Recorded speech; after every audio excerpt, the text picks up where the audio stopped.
I stared at the watch again that morning, even after he'd left. Silver, heavy, impossibly precise. A thing that didn't belong, and yet, somehow, it did. Why is it still here?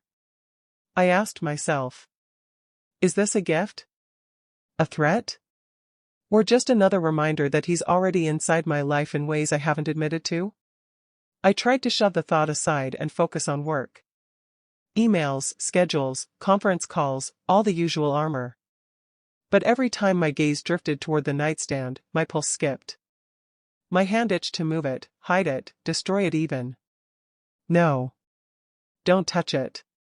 Let him think it's untouched. Let him know he owns a piece of this space, of me. And yet, there was anger beneath that thought.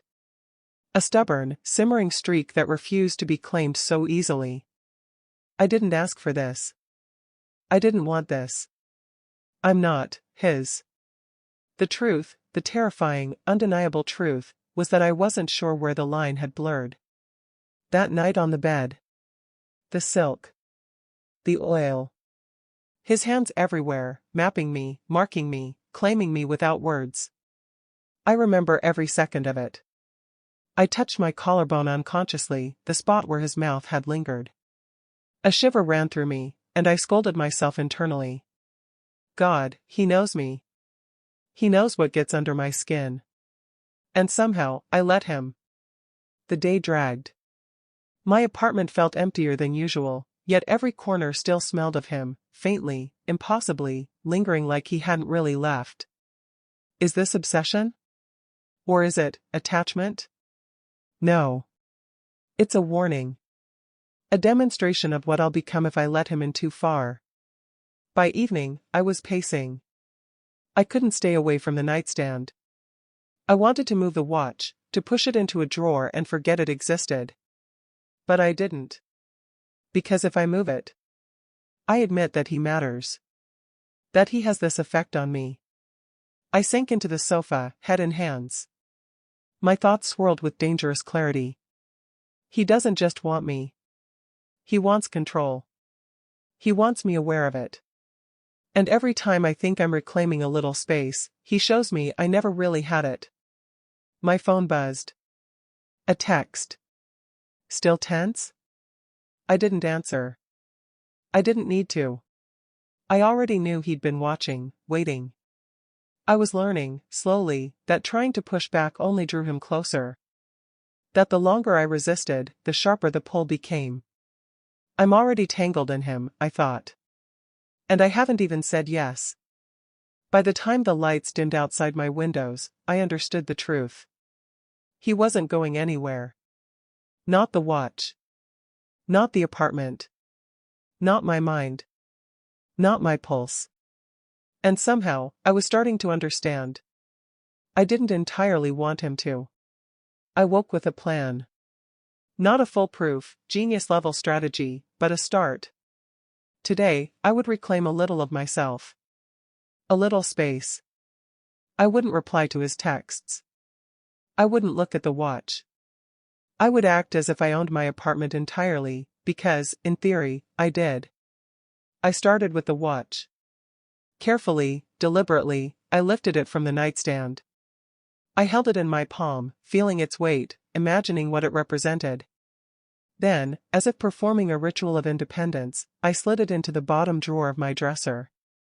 There, I told myself. It's out of sight. Out of mind. My space, my rules. I ignored the vibration of my phone as I left for work. No texts. No games. I'll show him I'm not. Not mine. Not yet. But by the time I returned home, the message was waiting. Good morning. I see you've moved it. I froze, pulse spiking. He wasn't there. The watch wasn't speaking, and yet somehow, he had reached through it. Impossible, I thought. He can't know, can he? A second buzz, another message. You can't hide from me. Not the watch, not yourself. The air in my apartment felt different now. Each corner seemed sharper, more deliberate. I felt watched even when I was alone. And, irrationally, it thrilled me. I tried to dismiss it, tried to push him out again. Cooked dinner in silence, cleaned, rearranged. Each movement a declaration of ownership over my own life. Then the door clicked. I didn't hear him come in. I didn't see him appear. Yet, somehow, he was there, leaning against the doorway, black shirt, sleeves rolled, hands tucked into his pockets like he hadn't walked across the floor but had somehow materialized. "You moved it," he said softly, watching me. I swallowed hard. I thought. You thought you could hide a piece of this apartment from me? His voice was low, patient, and contained a dangerous edge. That the space I've claimed doesn't include everything you allow? I tried to assert myself. You can't just. He stepped forward, closing the space slowly. I didn't ask for permission.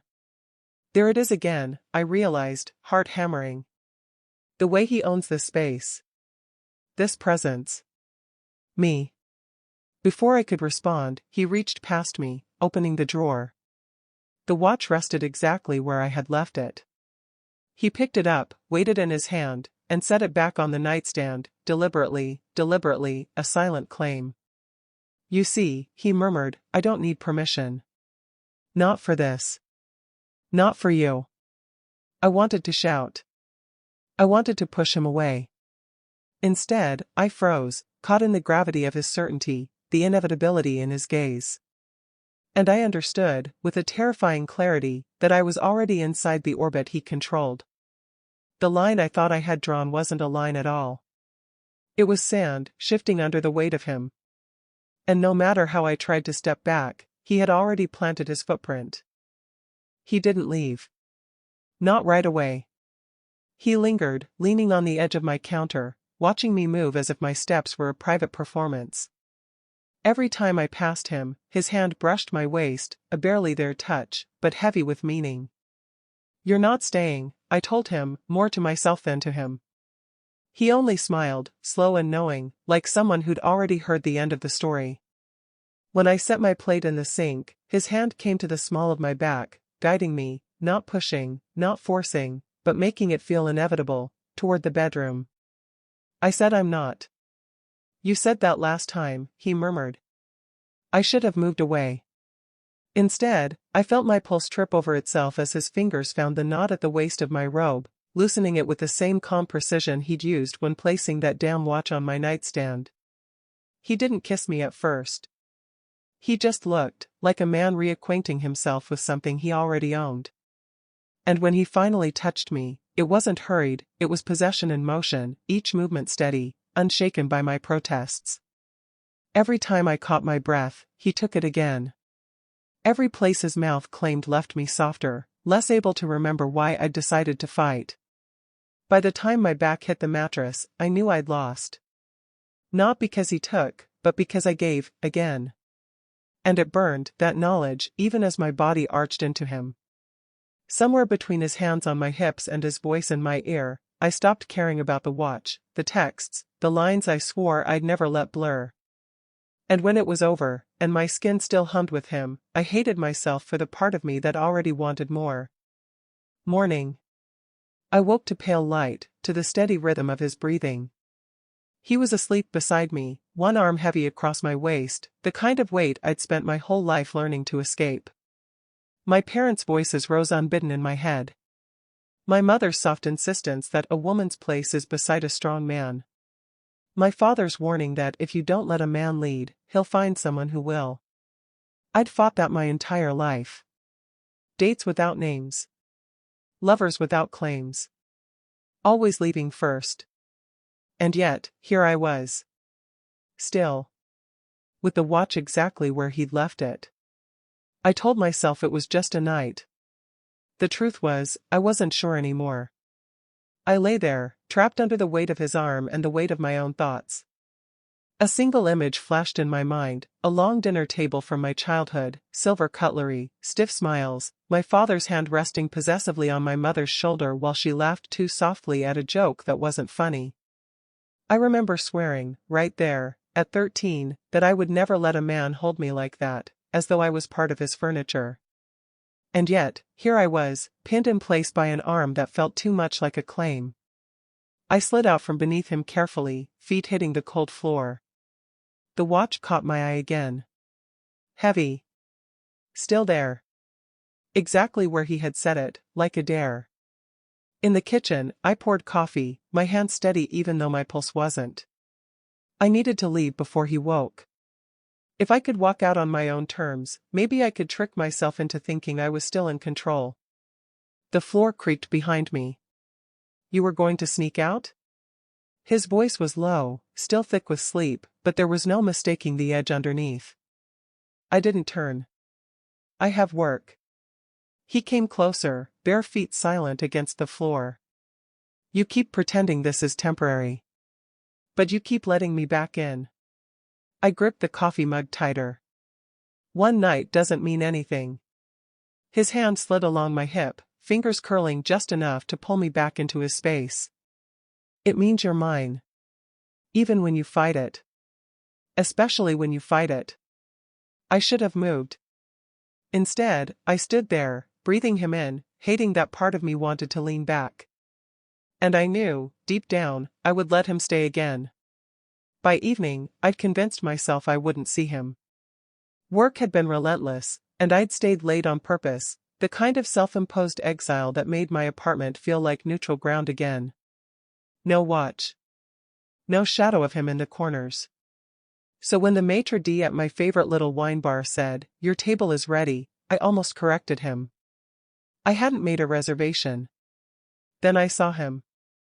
Already seated, candlelight catching on the curve of his jaw, a bottle of the Pinot I'd once offhandedly mentioned liking resting between two glasses. "You're late," he said, rising just enough to pull out the chair across from him. Not a question. Not even irritation. Just certainty, as if my arrival had been inevitable. I didn't agree to this, I told him, but I sat anyway. His smile was slow, infuriatingly warm. "You told me once you don't like cooking after work. I thought I'd save you the trouble." We ate. We talked. He asked about my day with a patience I didn't expect, listening like my words mattered more than the food. Every time I tried to steer the conversation into safer, shallower waters, he tugged it back toward me, toward what I liked, what I hated, the little stories I never told anyone because they felt too small, too revealing. And somewhere between the second glass of wine and dessert, I forgot I was supposed to be resisting him. When we left, the night air was warm, the city buzzing in soft, distant hums. He didn't take my hand, he let it swing beside his, close enough that I felt the heat of him without the touch. It was maddening, that restraint. At the corner near my building, he finally looked at me, really looked. "You keep telling yourself I'm the danger. But I think you're more afraid of what you feel when I'm careful with you." I swallowed, unable to find a retort before he leaned in, not for a kiss, but to press his mouth lightly against my temple. Just enough to make my chest ache. And then he walked away, leaving me standing there with the ridiculous urge to follow. I told myself I wouldn't text him. I told myself last night was indulgence. But the truth was, I couldn't stop replaying it, the way he'd listened, the way he'd known exactly when to lean in, when to hold back, when to make the air between us hum. By the third coffee of the morning, my resistance felt less like a wall and more like thin glass. So when a knock sounded at my door just after 7, I knew before I opened it. He stood there, leaning casually against the frame, one hand tucked in his coat pocket, the other holding a small white box. No smirk this time, no challenge in his eyes, just a quiet, steady warmth. "You didn't eat breakfast," he said simply, as if he'd been watching. Inside the box was a warm croissant and a little jar of strawberry jam, my favorite, the one I'd once complained was impossible to find in the city. "You remembered?" I asked, surprised. "I remember everything you tell me," he replied, stepping past me into the kitchen without waiting for an invitation. "Especially the things you think I'm not listening to." It should have irritated me. Instead, I felt something in my chest loosen. He made coffee while I sat at the counter, and when he placed the mug in front of me, his fingers lingered just long enough for the touch to feel intentional. Not forceful. Not claiming. Just there. We ate in quiet comfort.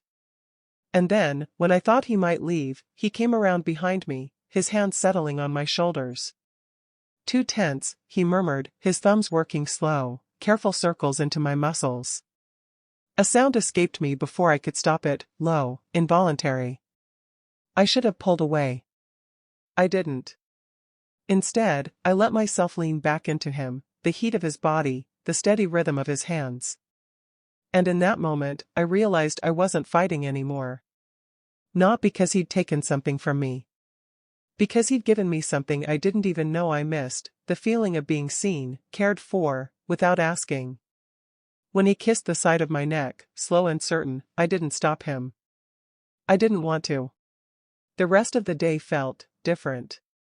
Work moved in a blur, my focus splintered by the way his voice had sounded in my kitchen, quiet, certain, unhurried.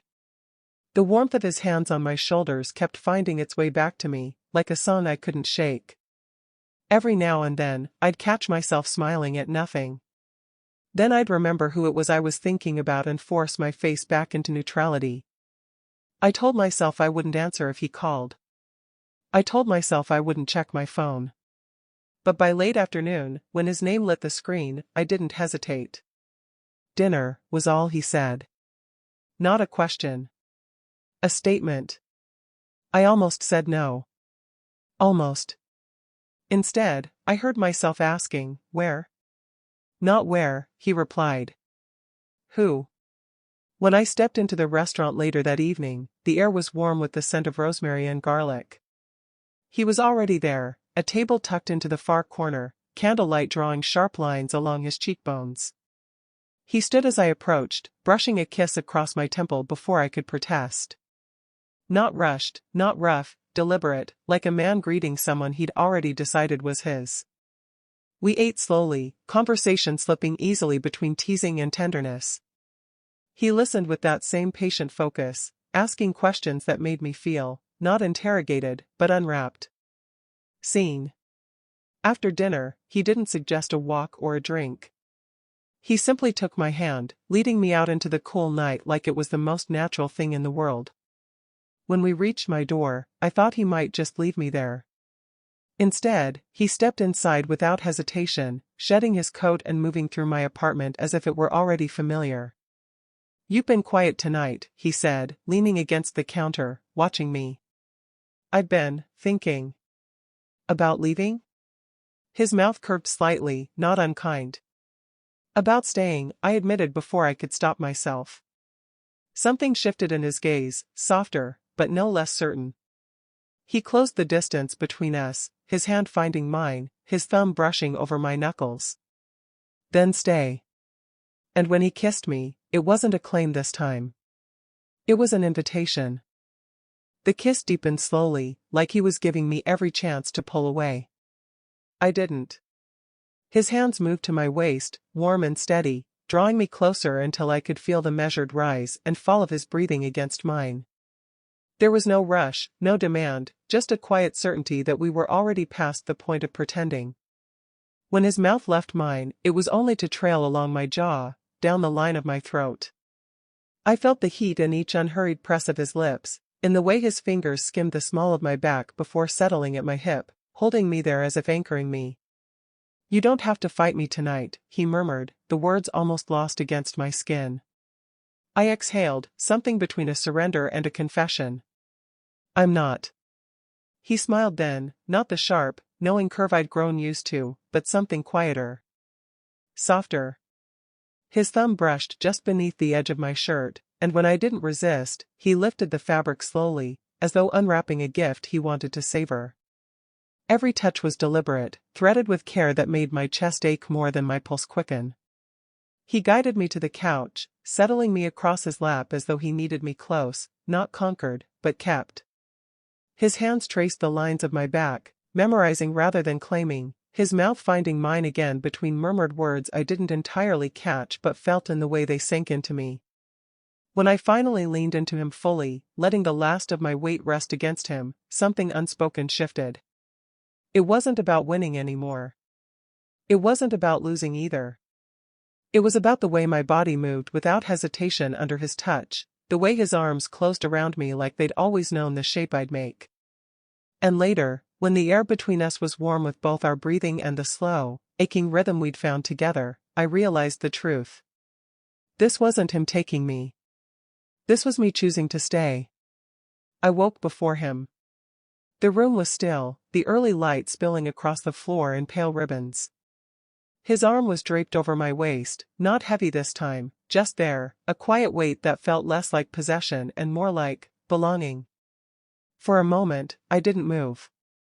My body was still humming, not from urgency, but from the memory of the night, the way his hands had lingered like he was trying to memorize me, the way his voice had softened when I stopped pulling away. It should have been easy to feel regret. That was the pattern: indulge, detach, escape. But lying there, my cheek resting against the steady rhythm of his breathing, I felt something far more dangerous: peace. My gaze drifted to the nightstand. The watch was there, of course, catching the light like a quiet reminder of every line I'd sworn I wouldn't cross. Only now, it didn't feel like a dare. It felt like an anchor. I could smell coffee, faint but close, and realized he must have set the machine last night, anticipating I'd want it in the morning. The thought made my throat tighten in a way I wasn't ready to name. Shifting carefully, I turned toward him. His lashes cast faint shadows on his cheeks, his mouth relaxed into something unguarded. I wondered if this was how he looked when he wasn't in control, if anyone else had ever seen him like this. My hand hovered just above his chest, tempted to touch, to trace the line of his collarbone, to learn the terrain of him the way he'd learned me. I stopped myself. Not because I didn't want to, but because I wanted to too much. The truth slid in quietly, uninvited. I wasn't afraid of him anymore. I was afraid of what I'd do if I kept feeling like this. Still, when his arm tightened around me in his sleep, I didn't pull away. Not yet. When he finally stirred, it was with the quiet confidence of someone who knew he didn't need to ask if he could stay. His eyes found mine before he was even fully awake, and for once, there was no sharp smile, no teasing edge, just a warmth that settled over me like sunlight. "Good morning," he murmured, voice rough with sleep. I nodded, unable to trust my own voice, and shifted slightly against him. His hand came up, brushing a loose strand of hair from my cheek, the gesture so tender it made my chest ache. He didn't press. He didn't need to. The smell of coffee grew stronger, and when I slipped out of bed to pour us both a cup, he followed, bare feet silent against the floor. Watching him move through my kitchen was disorienting in the gentlest way. He opened cupboards without asking, pulled down plates as though he belonged here. And maybe that was what unsettled me most, how natural it felt. We ate simply, toast, fruit, the croissant he'd brought the day before, but it felt like a feast, stretched out with conversation that carried no weight. No arguments. No push, no pull. Just the soft give of two people existing side by side. When I laughed at something he said, he leaned back in his chair, watching me with that same quiet certainty, like he'd been waiting for the sound. The day stretched around us. I didn't ask him to leave. He didn't suggest it. Instead, we slipped into small, ordinary things, the hum of music while he dried dishes I'd washed, the warmth of his hand grazing my lower back as he reached past me for a towel, the way his shirt, one of mine, borrowed, clung just slightly damp from the shower. By late afternoon, we were on the couch, the city humming faintly beyond my windows. His arm rested along the back of the cushions, not trapping me, just close. I leaned without meaning to, my head finding his shoulder. "You're quieter today," he said, his thumb tracing an absent line against my arm. "I'm not fighting," I admitted softly. He stilled for a moment, then pressed a kiss into my hair. "Good." It should have sounded like a victory. It didn't. It sounded like a promise. And when the light began to fade, and he pulled me into his lap with the same ease as the night before, I didn't think about leaving, or lines, or the watch on my nightstand. I thought only about how right it felt to be there, wrapped in the steadiness of him, knowing I was exactly where he wanted me. And this time I didn't hate myself for wanting it too. The sun slipped low, painting the walls with amber light before giving way to the quiet blue of evening. Neither of us moved to turn on a lamp. It was easier to stay cocooned in the dim, as if the day had stretched into something timeless, unbroken. He hadn't let me go since I'd settled against him. My weight was cradled across his lap, his hand resting at my hip, thumb tracing idle circles as though he could soothe away the last of my resistance without words. When I tilted my face toward his, he was already watching me, not sharp, not calculating, just steady. Present. The kiss that followed was unhurried, almost reverent. No heat, not at first.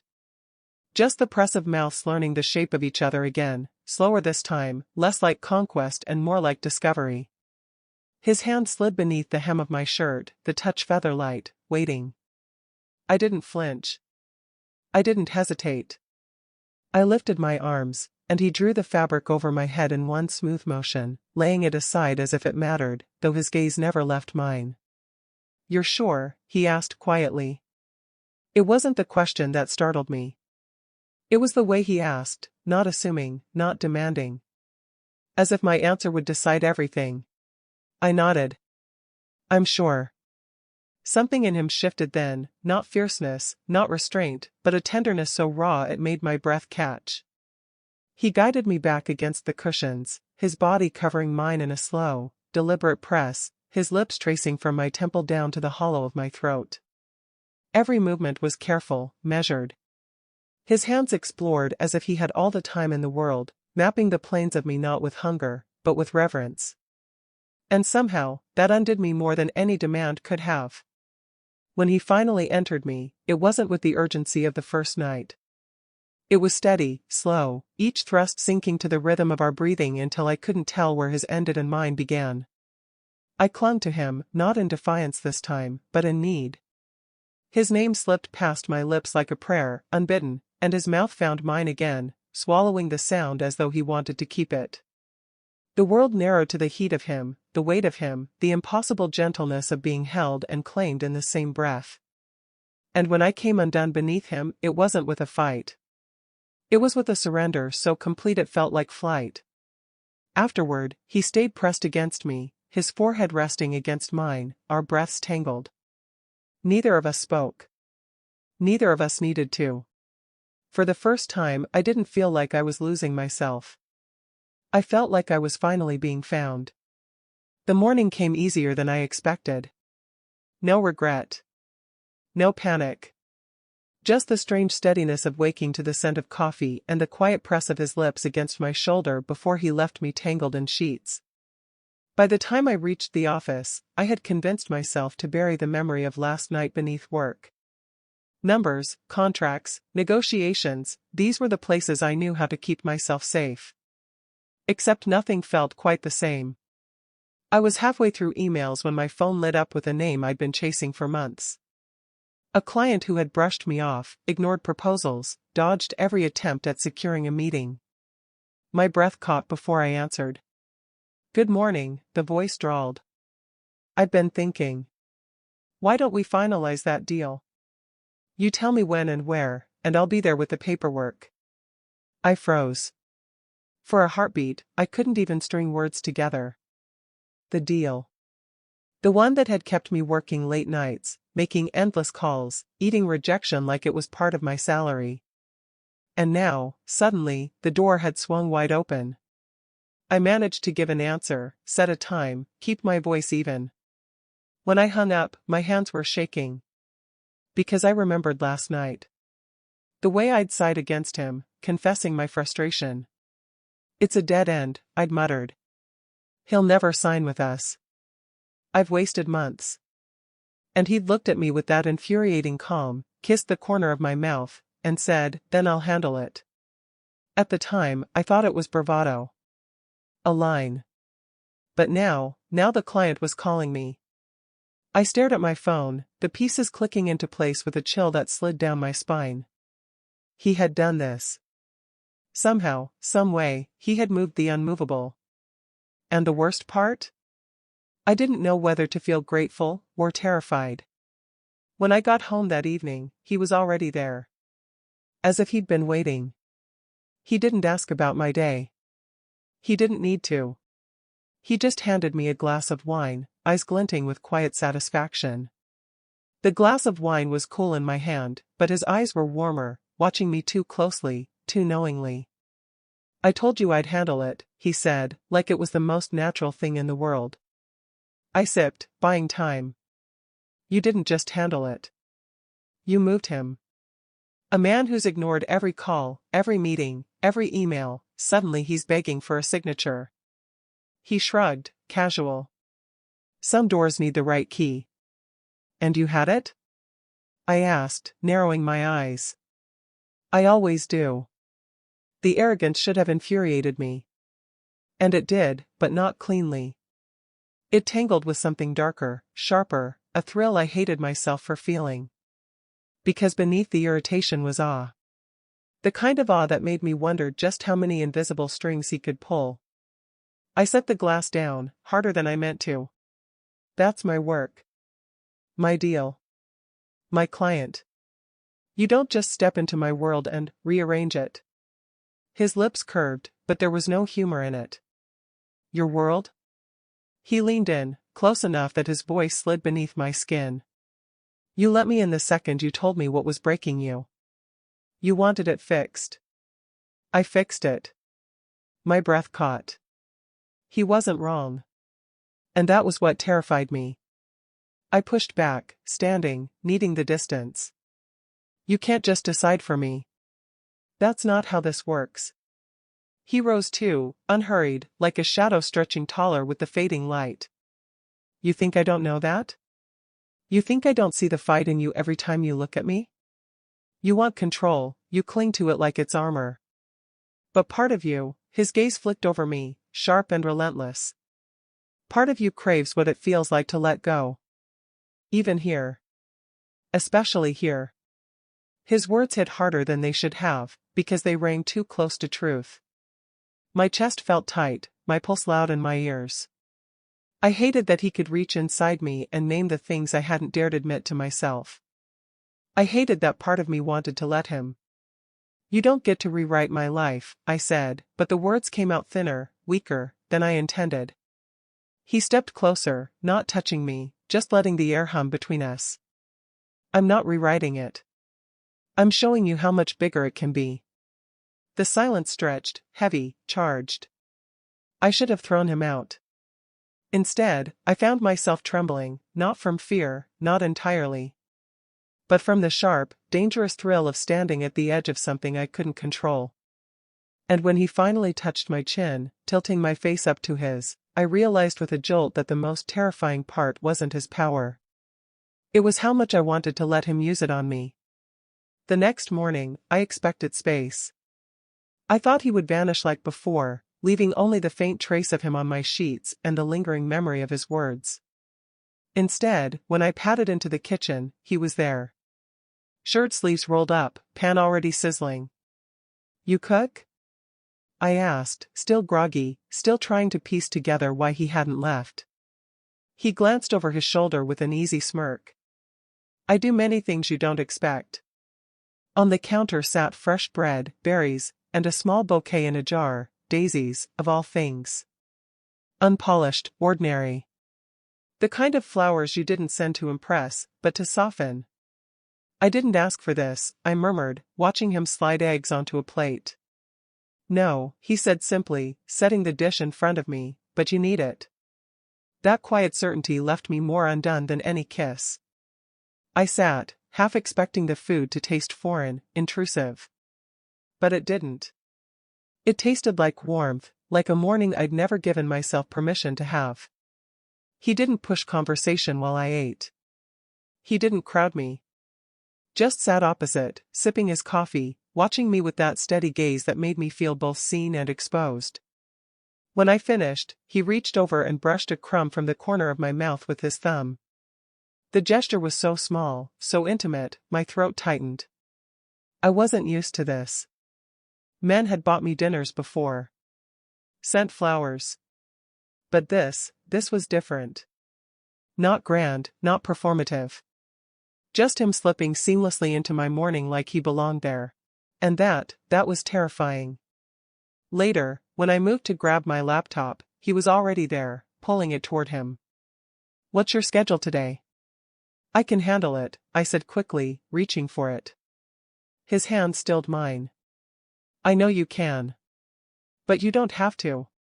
Not with me." It was absurd, I knew it was. I should have been angry at the implication that he could step into my work, my carefully built independence. But instead, the words struck somewhere deeper, tenderer. Because no one had ever said that to me before. I could feel the cracks forming, the ones I'd sworn would never appear. Because if I let him keep doing this, feeding me, steadying me, smoothing the edges of my days, I wouldn't just be losing ground. I'd be giving it to him willingly. And I wasn't sure I'd know how to take it back. That evening, I came home expecting silence. Maybe wine, maybe another knowing smile waiting for me. Instead, the first thing that hit me was the smell. Rich. Spiced. Comforting in a way that made something in my chest ache. I froze in the doorway. Ofada stew. Peppery, smoky, unmistakable. The kind my mother used to make only on Sundays when she had time, back before everything got too complicated, too distant. He was in my kitchen again, sleeves rolled, stirring a pot with the easy confidence of someone who had no business belonging there, but somehow did. On the counter, a tray of moi moi wrapped in leaves, still steaming. "You cook Nigerian?" I asked, unable to mask the disbelief in my voice. He glanced over his shoulder, smirk tugging at his mouth. "I pay attention." I blinked. "I only mentioned this once. That your mum made ofada rice with ayamase when you did well in school," he finished for me. "I remember." My throat tightened. I didn't even remember telling him that. Just some throwaway comment, months ago, when I was exhausted and talking too much. But here it was, simmering on my stove like a memory I hadn't tasted in years. We ate together at the small table, generator humming faintly outside after Nipa had done its usual work. The stew was hot, fiery, exactly right. Too right. I tried to keep the walls up, to joke it off. But when I looked up, he wasn't gloating. He wasn't smirking. He was just watching me, steady, like he'd given me something far more dangerous than food. "You don't have to do this," I said softly, though the words felt weak. He leaned back in his chair, eyes never leaving mine. "I know. But you need it. And I like giving you what you need." I set my spoon down, heart thudding. This wasn't flowers or champagne. This was something else entirely. Something that slipped past my defenses and went straight to the places I'd kept locked. And that terrified me more than anything he'd done before. Because if he kept this up, feeding me memories I thought I'd lost, softening mornings and nights I'd taught myself to survive alone, I wouldn't just be letting him in. I'd be handing him the key myself. The plates were pushed aside, the stew still burning pleasantly on my tongue. I hadn't realized how much I'd eaten until I leaned back, full, warm in a way that had nothing to do with food. But he didn't move. He just watched me, elbows resting loosely on the table, like he was weighing something heavier than words. "What?" I asked, uneasy under the intensity of his gaze. Instead of answering, he reached across, took my hand in his, not rough, not possessive. Just firm, steady. His thumb traced a line over my skin, grounding me. "You think I do these things just to win you over," he said finally, voice low, almost rough. "But it's more than that." I swallowed, trying for sarcasm, but my throat betrayed me. "Cooking ofada stew is your love language?" The corner of his mouth twitched, but his eyes didn't soften. If anything, they sharpened. "No. Showing you that I see you is." The words hung between us, too heavy, too intimate. He stood then, circling the table until he was behind me. His hand brushed my shoulder, gentle, before coaxing me up.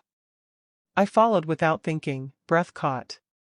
He guided me toward the wall beside the window, where the city lights spilled faintly through the curtains. He pressed me there, not harshly, but close enough that I could feel the heat of him, his breath mingling with mine. You fight me because you think I'm trying to take from you, he murmured, his fingers lifting my chin. Your freedom. Your control. Your walls. His other hand slid against the wall beside my head, caging me in. But what I want is you, not pieces, not nights stolen in the dark. All of you. Officially. Mine. My pulse hammered so loudly I could barely hear the generator outside. Officially? I whispered, though my voice shook. His gaze burned into me, unwavering. Yes. Not as a game. Not as a fling. I don't want to watch you fight sleep just to wake up alone. I don't want to be the man who slips out of your bed before morning. I want to be the man who stays. Who covers your cracks instead of watching them break. I stared at him, unable to move, unable to breathe. The wall at my back, his weight in front of me, there was nowhere to run, nowhere to hide. Why? The word scraped out of me, raw. Why me? For the first time, something flickered in his expression. Not arrogance. Not certainty. Something more fragile. Because I know what it's like to build walls so high no one dares climb them, he said quietly. I've lived behind mine for years. Power. Deals. Names that don't belong in your world. But when I look at you, his thumb brushed my bottom lip, slow, reverent. I want to step out. I want something real. And you're the only one who makes me forget I'm supposed to hide. His words cracked something deep in me, something I'd sworn was unbreakable. My chest tightened, my eyes stung before I could stop them. He caught the tremor in my breath instantly, pressing closer, his lips grazing my ear. That's the sound of your walls cracking, he whispered, echoing his words from that first night. And this time, instead of resisting, I let them fall.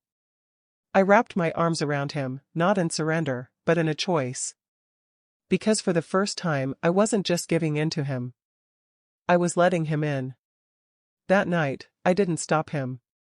I didn't second guess. I let him stay. The room felt different, charged, like the air itself had caught on to what had shifted between us.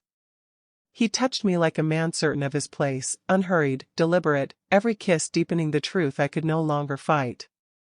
And when he finally moved above me, his lips brushed my ear, voice rough and certain. You're mine. I froze, not from fear, but from how the words settled in my chest like they had always belonged there. He pulled back just enough to look into my eyes, dark and unwavering. You hear me? You're my woman.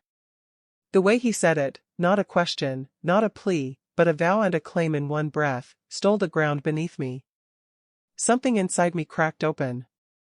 I had spent years building walls, guarding myself with control, with distance, with pride. But here, now, all of it seemed useless against the heat in his eyes, the weight of his words. My woman, he repeated, lower this time, as though branding me with the sound. And when he pressed his mouth to mine again, I let him, no resistance, no walls. Because the truth was, I wanted it. I wanted to be his. And for the first time, it didn't feel like surrender. It felt like belonging. The morning came too gently. Sunlight filtered through the thin curtains, soft against my skin. I expected him gone, like every other time. But when I stirred, he was there, propped on one elbow, watching me with that steady gaze. Morning, my woman, he said, casually, like the words weren't a brand still burning into me. Heat rushed up my throat. I turned away, fumbling for composure, but he caught my chin and pressed a kiss to my shoulder before letting me go. The normalcy of it, him in my space, calling me that like it was ordinary, was more disarming than the night before. By the time I made it into the kitchen, he was already there. Again. This time not cooking, but with something waiting on the table. I stopped cold. A small parcel, carefully wrapped in brown paper. When I opened it, my breath stuttered. It was a wooden figurine, rough-hewn, familiar. The same kind that used to sit on my father's shelf in Abeokuta, carved by local artisans. My favorite had always been the woman carrying a calabash on her head, her posture proud, unyielding. I'd held it once, secretly, as a girl, and whispered that I wanted to be like her, strong enough to carry anything. But I hadn't seen one since. And I had never told him that story. Not once. My hand shook as I traced the figure's edges. Where did you get this? He leaned against the counter, arms folded, expression unreadable. I told you, I pay attention. No, I whispered, the air tightening around me. This was years ago. I never. You don't have to explain, he said softly, stepping closer, his hand covering mine over the figurine. Some things belong to you so deeply, they leave a mark. I just find them. The words rattled me. Because this wasn't just remembering a story I'd let slip. This was deeper. It was as though he'd walked into the parts of my past I'd locked away and pulled something out, polished it, handed it back to me. And instead of recoiling, I felt tears sting my eyes. He tilted my chin until I looked at him, his thumb brushing away the first tear that escaped. My woman doesn't carry everything alone anymore, he murmured. I broke then, quietly, without permission. Leaning into him, letting the figurine press between us like a secret no one else had ever bothered to see. For the first time in years, I felt like someone had reached all the way back into my beginnings and told me I wasn't lost. And that was more dangerous than anything else he'd done. I don't know how long we stood there, the figurine caught between us, his hand steady on mine.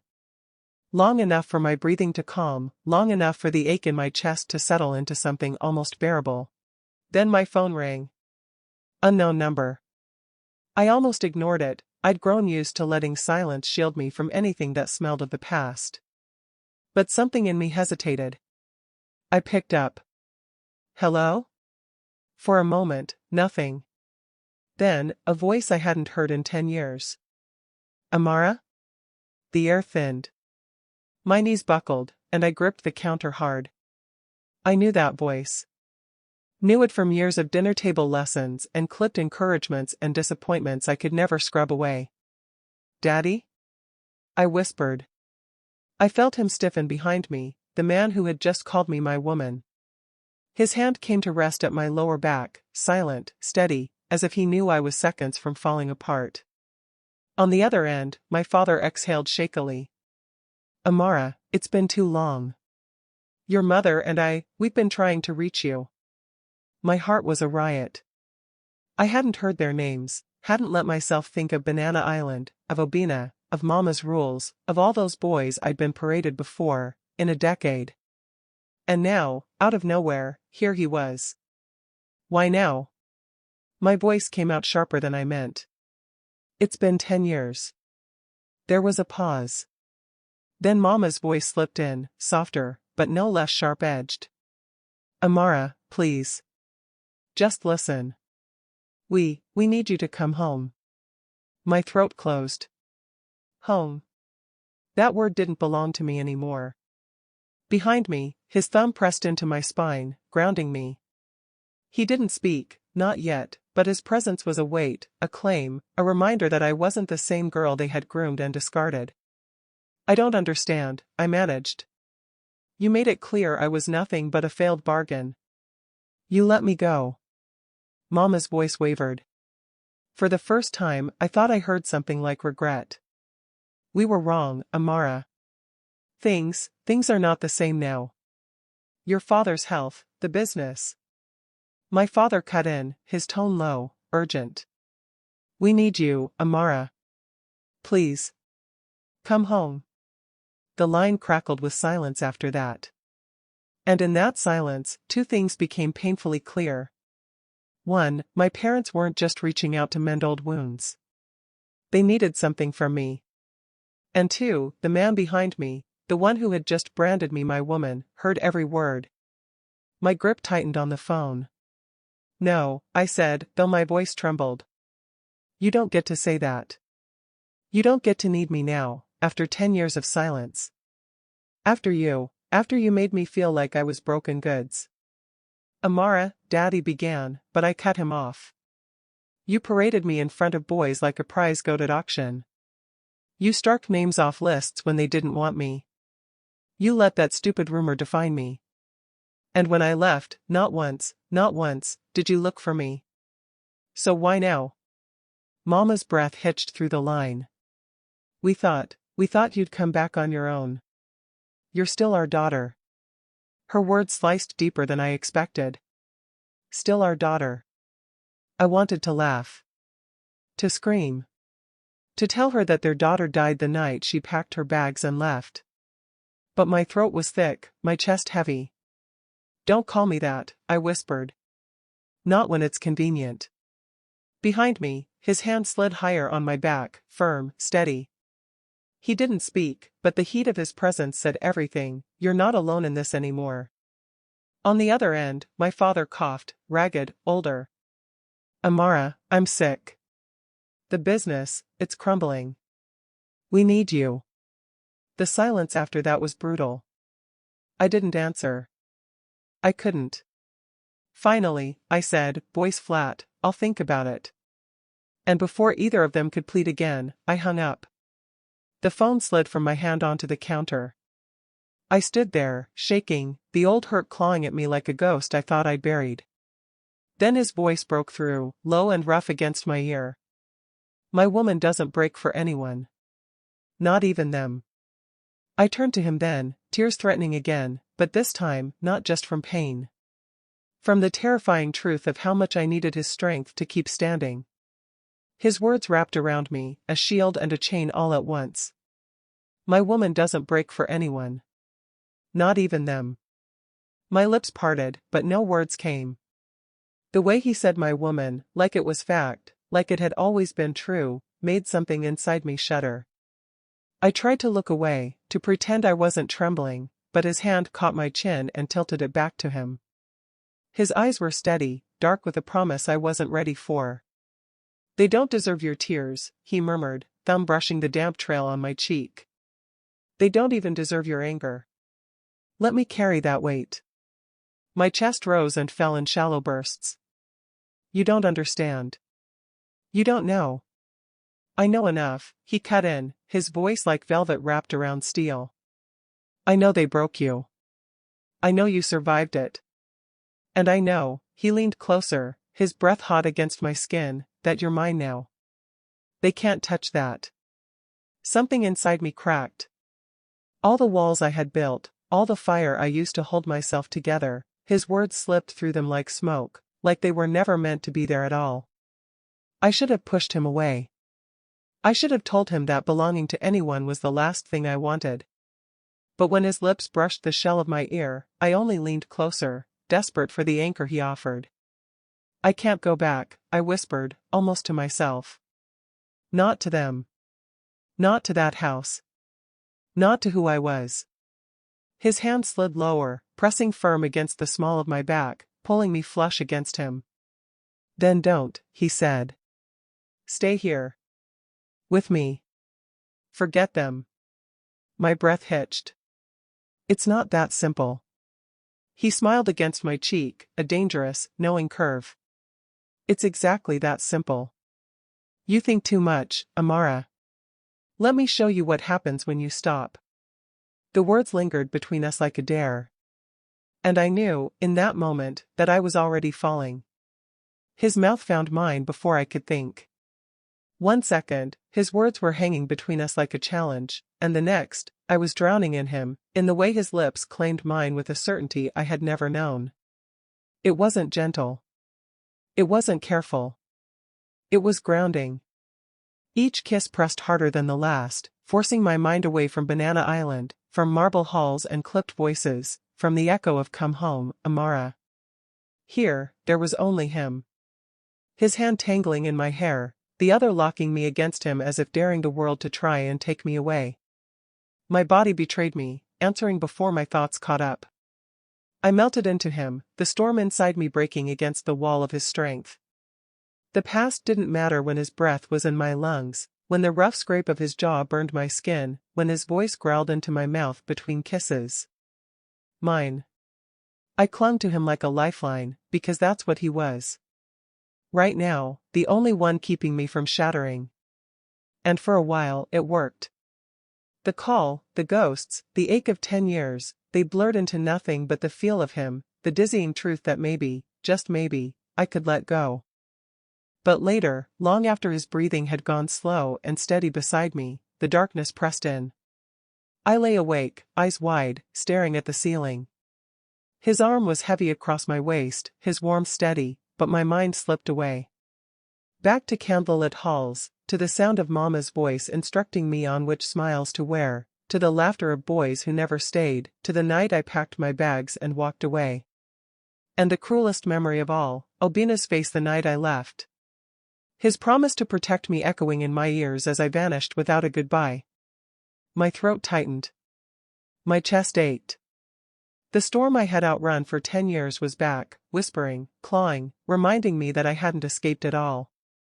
I pressed a hand to my mouth, willing the sob back down. Because if he woke and saw me like this, fragile, I didn't know if I'd break more from his comfort or from the truth I still couldn't say aloud. Because I hadn't told him everything. And I wasn't sure what would happen when I did. To be continued.